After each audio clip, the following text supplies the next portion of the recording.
Sur une île baignée de soleil, entourée par une mer turquoise et douce, vivait un petit garçon nommé Léo.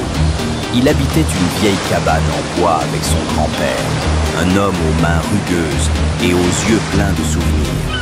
Leur maison était simple, quelques planches, un toit de feuilles de palmier et une vue splendide sur l'océan. Léo n'avait presque rien, pas de jouets, pas de vêtements neufs, pas de trésors cachés, rien sauf une vieille barque en bois que son grand-père lui avait offerte. Mais pour Léo, cette barque n'était pas un simple objet, c'était un bijou, une amie, une promesse d'aventure. Chaque jour, dès les premiers rayons de soleil, Léo sortait avec un large sourire. Il courait pieds nus sur le sable chaud jusqu'à sa barque, qu'il entretenait avec un soin infini.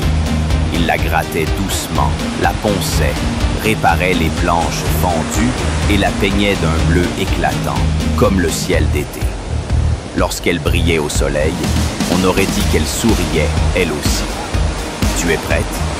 Puis il la poussait doucement dans l'eau jusqu'à ce que les vagues l'accueillent. Debout, le vent dans les cheveux, Léo ramait en chantant.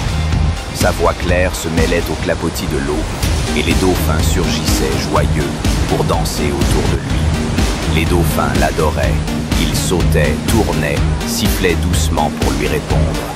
Et quand la mer se faisait capricieuse, soulevant des vagues plus grandes que lui, les dauphins nageaient en silence à ses côtés, poussant la barque d'un museau discret, veillant sur lui comme de vieux amis fidèles. Les mouettes aussi étaient ses alliés. Quand il jetait ses filets et qu'un poisson bondissait hors de l'eau, Léo en gardait quelques-uns pour les partager. Il lançait des morceaux en riant, et les mouettes tournoyaient au-dessus de lui, criant de plaisir.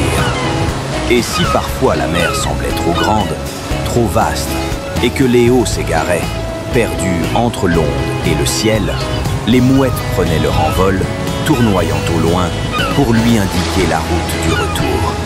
Quand enfin la barque rentrait au port, le soleil haut dans le ciel, Léo ramenait dans ses filets des poissons argentés, mais aussi des histoires pleines d'écume, de vents légers et de jeux marins. Aujourd'hui, un dauphin a sauté plus haut que jamais, et cette mouette-là, elle m'a guidé quand j'étais perdu dans les reflets du ciel. Sur le rivage, les gens de l'île souriaient.